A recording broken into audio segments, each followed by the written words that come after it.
Hello friends आपण माने तो जी सार्थक रे प्रसारित होतबा तू खरा मु छाई सीरियल टी को प्रत्येक दिन निश्चय भाव देखुथबे आउ एथिरे अभिनय करथबा मयूरी को मध्य आपण माने बेस भल भाव जानिथबे।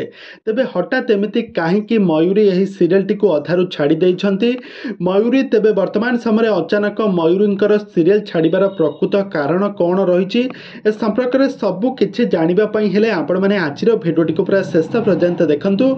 आउ या पूर्व जदि आपण माने आम चैनल को सब्सक्राइब करि नांती ताहाले सब्सक्राइब करी पाखर थिबा बेल आइकन को दबाई दियंतु।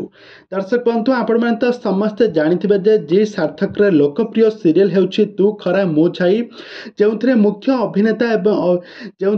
अभिनेता भूमिका रे रंजन अभिनय करूछंती आ मुख्य अभिनेत्री भूमिका रे स्मृति रेखा खूब सुंदर अभिनय करूछंती।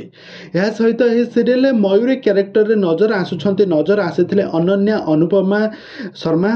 दर्शक माने मयूरींकर जबरदस्त एक्टिंग को बेस पसंद करुथिले तांकु बहुत भल पाइबा मध्य देउथिले किंतु वर्तमान समय मयूरी एही सीरियल टी को अधारु छाड़ी दैछंती। तबे दर्शक बंधु आपण माने समस्त जानिथिबे जे एही सीरियल रे नकली मयूरी तथा प्रियंका मरि जाइछंती जे एही सीरियल रे कैरेक्टर रे अभिनय करूछंती से वर्तमान समय मरि जाइछंती। तबे अनन्या को एही सीरियल टी छाड़िबा परे दर्शक माने बहुत दुख प्रकाश करूछंती आ एही सीरियल टी रो टीआरपी मध्य धीरे धीरे कमिबार लागिछि। दर्शक माने तांको बहुत मिस करूछंती। तबे दर्शक बंधु आपण माने एही सीरियल रे अनन्या एक्टिंग आ अनन्या को आपण माने केते मात्रा रे मिस करूछंती हमको कमेंट बॉक्स रे कमेंट करंतु।